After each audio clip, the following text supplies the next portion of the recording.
Hello lovelies, you're welcome back to yet another video. My name is Bola. If you are new here, thank you so much for joining. I am your host on this channel, The Immigrant Nurse. If you are a returning subscriber, thank you so much for coming back again. I appreciate your loyalty. I do not ever take it for granted. You guys, I'm sorry the settings of this video is entirely different. I am outside and this is like the spare time I have to film a video quickly, because it's been a very busy week for me and it's going to be busy until further notice.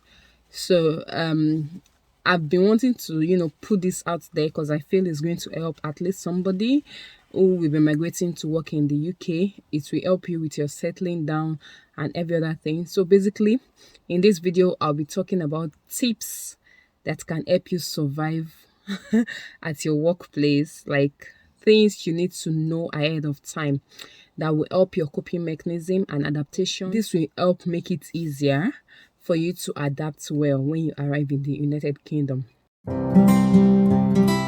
So background story, there's been a lot of ugly stories about people coming into the United Kingdom to work and they having terrible bad experiences, maybe because of hostile work environment or lack of cooperation from their colleagues or lack of team support or people saying ugly words to them and all of that.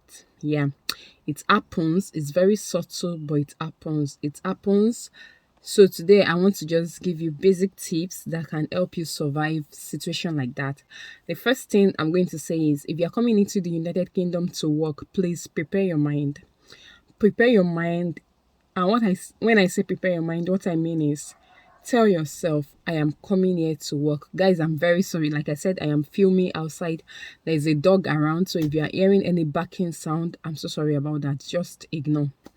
Yeah, like I was saying, prepare your mind. Prepare your mind in the sense that know that everybody is not going to like you. You're not going to find favor in the sight of everyone you get to work with. It is normal. It is natural. Not because you have done anything wrong, not because of anything, any particular reason, but some people just find it difficult to like other people. Unfortunately, as subtle as it may sound, there are still some negative effects that skin color may have on us as immigrants. So the truth is, not everybody will like you. So you may find yourself at your workplace. Don't expect that they are going to love you instantly. It's going to be love at first sight. Of course, there are situations where you can, find people in your workplace loving you and welcoming you and treating you warmly. Everywhere is not the same. And that's another thing you should know. Everywhere is not the same. You could hear people's bad story in some places, and some people will have very good story to tell. So just, come with an open mind. Come with an open mind. Welcome those that welcome you, and those that are not welcoming to you, you don't have to take anything personal. That's another thing you need to understand when you come into the United Kingdom. Do not take things to your heart. Do not take things personal, because when you start taking things personal, when you start taking things to your heart, those are the factors that can drive you into depression, and you start questioning yourself, and it has a toll on your self-esteem. So whatever it is, don't take anything personal at all. So the next thing I'm going to talk about is this: be very, very careful with making friends at your workplace. So one thing I'm going to advise is, some of us, we've got a very friendly attitude. We want to be around everybody. We want to make friends with everybody. But if you're coming into the United Kingdom to work, what you should do is take a step backward. Take a step backward. Study each and every individual. Know each and every person. Know what to say to who, when to say it, how to say it. You don't have to be very open to your colleagues. See, there's a difference between colleagues, acquaintances, friends, and family. There's a difference. So you should know how to categorize each individual in your life. So coming to the UK to work, I'm not saying that you should make enemies with your colleagues, no, but be very, very careful. You have to be extremely sensitive with the kind of information you put out there. They don't have to know every little thing about you. They don't have to know details about you. They don't have to know what your husband does or what your family is like or where you are from, what it is like back home. Nobody needs to know all of those details, because the truth is you will be asked the right questions when you come in. Don't ask you which family you are from, what your spouse do, what, how you guys manage things and all of that. You will be questioned on a lot of topics, and they will not see it as anything personal. They are just trying to get to know you. But you have to be sensitive, because the truth is the way they do their own stuff is a bit strange to us who are Africans, especially because you cannot expect me to ask you what your husband does for a living, and then I would go ahead to make a jest about it with other colleagues. It is something that happens. So you don't have to always give answers to question and come out straight and tell them exactly what is going on in your life. You have to be very, very smart. You have to be very, very sensitive and choose your words when you are relating with your colleagues or when you're having conversation with them. You have to read your hospital policy. You have to know everything that is in your hospital policy, because the truth is there are times that you may find yourself in a situation where somebody is trying to cheat you. It happens just because they know you are ignorant, just because they know that you don't know. So what you should do is you should sit down, understand each policies in the trust. What does it say? What does the sick leave say? Sick leave, sickness policy, what does it say? Your annual leave, what does it say? Your work time policy, what does it say exactly? How is it being calculated? Maternity leave policy, how is it being calculated? At what point are you entitled to be paid? At what point are you entitled not to be paid? So you cannot afford to come here and with a lazy mindset. You cannot afford to come here and feel very, very lazy. You have to ask questions. Find out what exactly is necessary for you to know. Even if it's not clear to you, find a black community around you, ask them questions based on their own previous experiences, and they can provide you with information to the best of their knowledge. But most importantly, you need to have the curiosity to want to know and understand. You understand what I'm saying. So you must have the curiosity to want to know and get information as much as possible. Yeah, that being said, another thing I'm going to talk about is you don't need to get so intimate with your colleagues to the point that they start coming to your house and saying everything that is going on in your home. At least not immediately you arrive at your workplace. No, that is like cooking yourself up for a disaster. You don't have to. They don't have to get to know you in total. They don't have to get to know where you live, or you don't just have to get so personal. Give it time.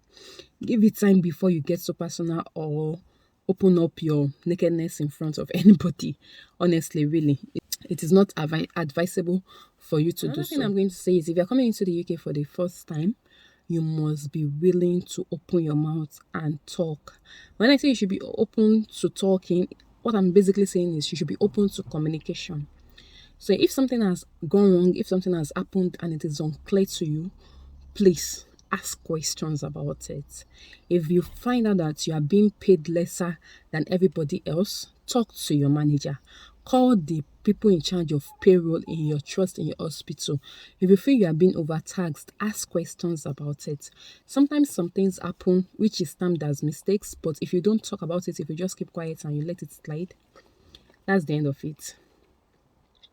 So at the end of the day, you get to lose. You will be the one at a loss, not anybody else. Because if you are trying to bring up an issue later in the future, they will tell you that you didn't raise any alarm. You didn't ask questions. You didn't talk about it. And that will be the end of it. So if there's anything you are confused about, ask questions. And when you're asking questions, make sure it is documented. So best thing for you to do is send an email. Send an email to those who are in charge of that situation, to those who are in authority, to find out exactly what is happening, and they can provide you with answers. It is very, very, very necessary. Try to communicate with your colleague. Ask them what is applicable to them.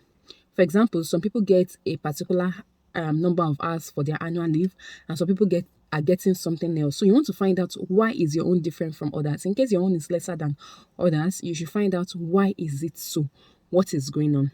Those are the things you have to pay attention to. Another thing is when you are working at your hospital, you need to be very, very careful with the way you talk to people. So if you are the type that used to talk with high-pitched voice, you must learn to keep your voice down. Because when you're talking with high-pitched voice here, they consider it as rude. There are a lot of things that is considered as rude here that is different. For example, if you want to make requests, ask questions, you have to put please. At the end of somebody helping you with something, you have to say thank you. Even if they're not helping you, even if they're just doing their own job, you also have to say thank you. So you must, when you come in, watch out for all those little things and pick notes on them, and just try to understand how the system works. Then next thing is there could be some sort of form of bullying at workplace. For example, somebody may refuse to get their own job done. What you should do is you must be very, very assertive to ask politely and say, please, can you do that for me? I'm currently busy with medication. Can you help me with some observation checks? Can you help me with some BM checks and all of those things? So you could ask politely, because if you don't ask, you see that you are just doing the work all by yourself, and at the end of the day, you get back home, you are tired, you are fed up, the work is getting frustrating. So basically, that is it. And if you think that your manager is not even helpful, you can take it a notch higher and find out who is in charge of your unit, whether it's medical unit or surgical unit. Find out who is in charge, talk to that person. That person can come around to help you and provide you with some information. And naturally, as an internationally educated nurse who is moving into the hospital newly, there are some people who are called preceptorship team, and what they do is they look after internationally educated nurses. So you could send a mail if you are concerned or if you are worried about whatever is going on. Send a mail to those people to ask questions about why things are different or why some things are not working out for you. And they can, talk to your manager or provide you with a clear perspective, and everything will be fine. All in all, learn to open up and communicate. That is the most important thing. So I hope this video is really helpful for one or two people who are planning to come into the UK. And if you have further questions, let me know. I'll be glad to answer in the comment section. That will be all for today, guys. Thank you so much for watching. I appreciate you. I'll see you in the next video. Till then, stay safe and stay blessed. Bye.